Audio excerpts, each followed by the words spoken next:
প্রতিবাদ কি জিনিস পুরো বিশ্ব জানে। বাংলাদেশ কি করতে পারে, ঐক্যবদ্ধ কতটুকু।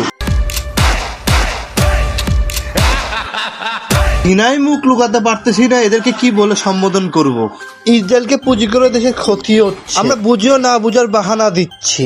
বাটা জুতা সুইজারল্যান্ড কোম্পানি, বুঝেও না বুঝে আমাদের দেশের জিনিস আমরা নিজেরাই ক্ষতি করতেছি।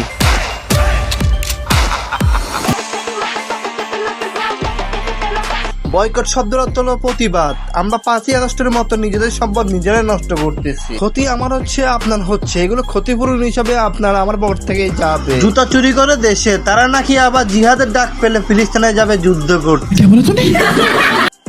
দেশের মানুষ এতটা নিচে নামবে সেটা আমি কল্পনা করি। ফিলিস্তিনের নামে লুটপাট করতেছে, এটাই আমাদের বাংলাদেশ। ফিলিস্তিনে গেলে মনে লুটপাট এভাবে হইতো। সুযোগ বাঙালি নাচছে শয়তানি, এগুলো আর কত করবে ভণ্ডামি।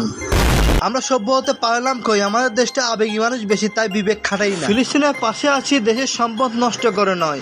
সবাইকে বুঝিয়ে বলবো এটাই আমার শান্তির ধর্ম, ইসলাম বলে। আজকের জন্য এতটুকু ভুল টুটি হলে ক্ষমার দৃষ্টিতে দেখবেন। আল্লাহ হাফেজ। ফ্যামিলি নিয়ে ব্যস্ত আছি বলে কি ভাবেছিস? অ্যাকসেন্টটা ভুলে গেছি, ওটা আমারই কাজ।